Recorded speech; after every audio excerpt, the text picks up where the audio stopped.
If you're a project manager, chances are that at some point in your career, you'll be expected to write a business case.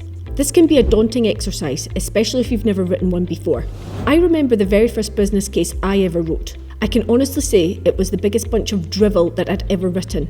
It was even worse than some of my university assignments, and that's saying something. Thankfully, I had a mentor who took time to sit with me and explain exactly where I went wrong and how I could make things better. So what is a business case? Regardless of the project size, the business case's job is to provide justification for the project as well as giving options on how to proceed. There should be enough information in the document to ensure that the steering committee can decide if the project is viable. Unfortunately, I've seen some really horrendous business cases over the years. A couple of standout examples are a one-page business case for a multi-million-dollar revamp of an IT system. To make matters worse, there wasn't even any options, just a quote from a supplier who turned out to be a friend of the project manager. The business case that bore absolutely no resemblance to the project whatsoever. When questioned, the business case team said they thought that their idea was better than the organisation's idea for the project, so they wrote that instead. Needless to say, both business cases had to be completely rewritten and put the project behind time and over budget before they'd even started. So how do you avoid the rubbish business case trap? The first thing to take into account is the size of your project. The amount of work and information that you'll need to provide in the business case will depend on that. There's no point writing a one-page summary if you're trying to get funding for a multi-million-dollar project. The same is true in reverse. Presenting a 40-page in-depth document for funding for a $50,000 project is going to make you look stupid. Team. The project executive is ultimately responsible for delivering the project's business case, but they typically delegate the writing to the project manager or a business analyst.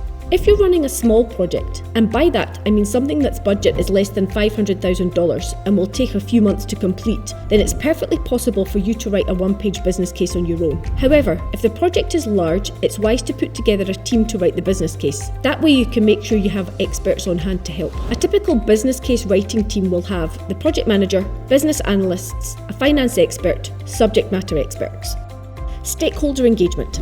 Something that tends to get overlooked when developing a business case for large and complicated projects are the stakeholders. It's not uncommon for a business case to be approved without any stakeholder input and then be rejected when people kick up a fuss about non-consultation.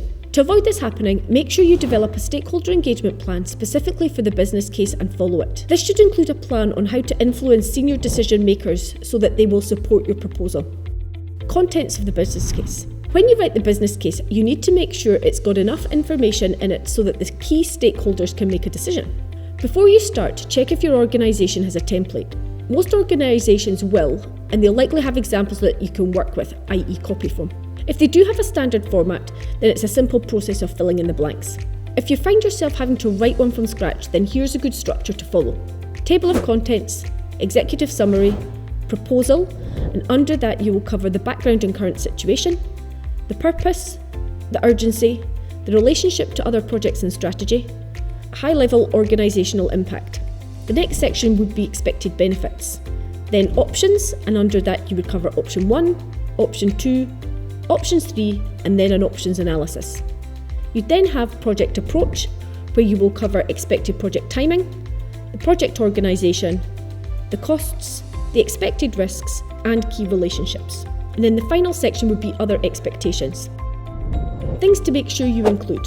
When you're writing the project business case, there are some key things to make sure you include. Always provide 3 options in the options section. I make the first one the do nothing or status quo option. The second one is the preferred option, and the third one is a compromise or completely out there solution. Make sure you include disbenefits as well as benefits. Highlight any impacts on the business, both positive and negative.